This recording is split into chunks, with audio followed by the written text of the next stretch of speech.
हरे कृष्णा। क्या आपको पता है 84 लाख योनियां क्या होती है?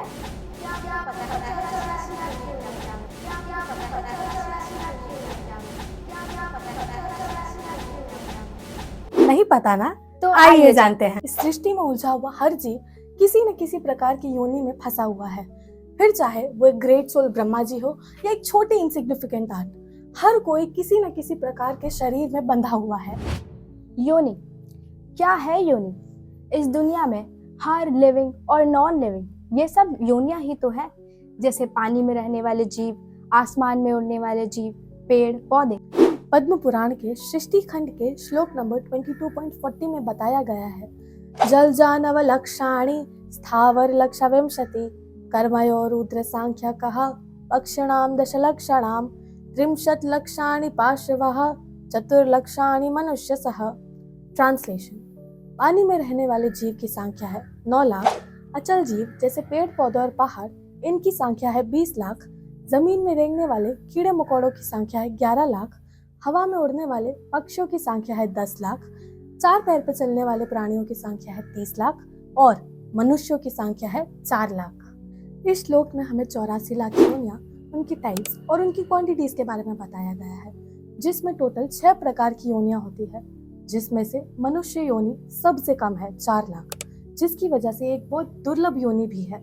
मैत्रेयान्या 3.3 लोकोपनिषद में ये बताया गया है, त्रिगुणाम चातुर्यम लक्षा योनि परिवर्तितम आत्मनाम अंता प्रविष्टम नाना प्रकार रूपा कृत्वा। 3 गुणों सत्वा रजस तमस और 6 प्रकार की 84 लाख योनियों में परिवर्तन होता हुआ आत्मा अंतर्मुख होकर अनेक प्रकार के रूप धारण करता है। इस श्लोक में ये बताया गया है कि किस तरह जीव 3 गुणों के संबंध में रहकर जन्म, मृत्यु, जरा, व्याधि में बंधा हुआ है और 84 लाख योनियों में बार बार भटक रहा है। भगवत गीता के श्लोक नंबर 2.22 में ये बताया गया है, वासांसि जीर्णानि यथा विहाय नवानि गृह्णाति नरोपराणि तथा शरीराणि विहाय जीर्णानि अन्यानि संयाति नवानि देहि। ट्रांसलेशन: जैसे एक व्यक्ति पुराने वस्त्रों को त्याग कर नए वस्त्र धारण करता है, वैसे ही देही आत्मा पुराने शरीर को त्याग कर नया शरीर धारण करता है। इस श्लोक में परम पुरुष भगवान अर्जुन को समझाते हुए ये कहते हैं कि जिस तरह एक व्यक्ति अपने पुराने गंदे मैले कपड़ों को उतारकर नए साफ कपड़े धारण करता है, बिल्कुल इसी तरह आत्मा जो शरीर को धारण किए हुए है, मृत्यु के समय एक नया शरीर धारण कर लेता है। जीव पिछली योनि के अंत पर एक नया शरीर, एक नई योनि धारण करता है और इसी साइकिल में फंसा रह जाता है। लेकिन वो इस cycle of birth and death में क्यों कंटिन्यूसली फंसा रह जाता है? जीव 84 लाख योनियों में क्यों कंटिन्यूसली भ्रमण करता रहता है? इस सवाल का जवाब भगवद गीता के 8.6 में दिया गया है, यम यम वपि स्मरन् भावम त्याजते अन्ते कलेवरम तम तम एवति कौन्तेया सदा तद्भाव भावितः। हे कौन्तेया, जो भी भाव को व्यक्ति मृत्यु के समय याद करके अपने शरीर को त्यागता है, वो हमेशा उसी भाव को प्राप्त होता है। इसमें ये क्लियरली बताया गया है कि व्यक्ति अपने जीवन का अंत समय में जो भी याद करता है, वही उसे अपने अगले जन्म में प्राप्त होता है। हम अपने अंत समय में वही चीज़ें याद करते हैं जो हम अपनी पूरी लाइफ करते आए हैं। कर्म हमारे अगले जन्म बनाता है और उसी के बेसिस पर हमें अपना नेक्स्ट शरीर या योनि मिलती है। तो हमारे कंटिन्यूस 84 लाख योनियों में भटकने का रीज़न हमारे कर्म है। इनकी वजह से हम एक दूसरी से तीसरी से चौथी योनि में उलझे रहते हैं। लेकिन अगर हम अपने जीवन को कृष्ण के चरणों में अर्पित कर देते हैं, तो हम इस जन्म मृत्यु के साइकिल से छुटकारा पा सकते हैं। श्रीमद् भागवतम के श्लोक नंबर 10.1.40 में बताया गया है कि कैसे जीव अपने ही कर्मों के रिएक्शन पर बंध जाता है और एक शरीर से दूसरे शरीर में प्रवेश करता है। जैसे एक कीड़ा सब्जी के एक पत्ते से दूसरे पत्ते में जाता है। क्या जीव के पास इस साइकिल से निकलने का कोई और सोल्यूशन नहीं है? क्या जन्म मृत्यु के इस चक्र से कभी नहीं निकला जा सकता? और निकला भी जा सकता है तो कैसे?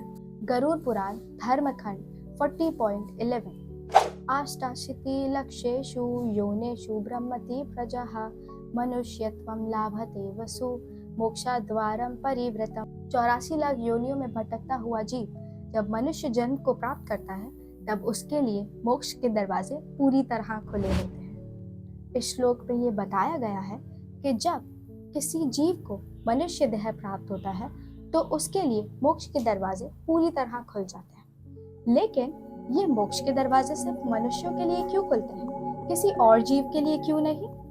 क्योंकि मनुष्य योनि ही एक ऐसी योनि है जिसमें जीव की कॉन्शियसनेस बहुत ही ज्यादा विकसित है। वो सही और गलत की पहचान कर सकता है, वो अपने जीवन का लक्ष्य जान सकता है, जो है कृष्ण प्रेम। श्रीमद् भगवद गीता 8.6 अंतकाले च मामेव सिमरन् मुक्त्वा कलेवरम यह प्रयति समद्भावम यति नस्ति यत्र संशयः। अंतिम समय में जो व्यक्ति मेरा स्मरण करते हुए अपना शरीर छोड़ता है वो मेरे स्वरूप को प्राप्त करता है, इसमें कोई संदेह नहीं है। जब कोई व्यक्ति मृत्यु के समय भगवान को याद करता है तो इस जन्म मृत्यु के चक्र से मुक्त हो जाता है और वो भगवान के नित्य धाम गोलोक वृंदावन धाम में सदा सदा के लिए रहता है और इस धराधाम में फिर कभी जन्म नहीं लेता। भगवद गीता 8.7 तस्मात् सर्वेषु कालेषु माम् अनुस्मरायुध्य च मयि अर्पित मनोबुद्धिर्माम एवश्यसेय संशयः। इसीलिए हर समय मुझे याद करो, युद्ध भी करो, अपना मन और बुद्धि मुझ में अर्पित करके तुम निश्चय ही मुझे प्राप्त करोगे। भगवान इस श्लोक में कहते हैं कि हम हर समय उन्हें याद करें, अपना मन और बुद्धि उनमें अर्पित करके हम निश्चय ही भगवान के गोलोक वृंदावन धाम को प्राप्त हो सकते हैं और इसी की वजह से हम बर्थ और डेथ के साइकिल से हमेशा के लिए बच सकते हैं। भगवद गीता 4.9 जन्म कर्म च मे दिव्यम एवं यो वेति तत्त्वतः त्यक्त्वा देहं पुनर्जन्म नैति मामेति सो अर्जुना। ट्रांसलेशन, जो मेरे आविर्भाव तथा कर्मों की दिव्य प्रकृति को जान लेता है वो इस संसार को छोड़ने पर इस भौतिक संसार में पुनः जन्म नहीं लेता, अपितु वो मेरे सनातन धाम को प्राप्त होता है। इस श्लोक में भगवान बता रहे हैं कि जो भगवान की लीलाओं का और उनके अवतारों को जान लेता है वो निश्चय ही भगवान के लोक को प्राप्त होता है, इसमें बिल्कुल भी संदेह नहीं। श्रीमद् भगवद गीता 2.23 नैनं छिन्दन्ति शस्त्राणि नैनं देहति पावकः न चैनं कलेदन्त्यावपो न शोष्यति मारुचः। आत्मा अजन्मा और अविनाशी है, इसे न शस्त्र से काटा जा सकता है, न अस्त्र से मारा जा सकता है, न अग्नि से जलाया जा सकता है, न वायु से सुखाया जा सकता है। ये सूक्ष्म और अमर है।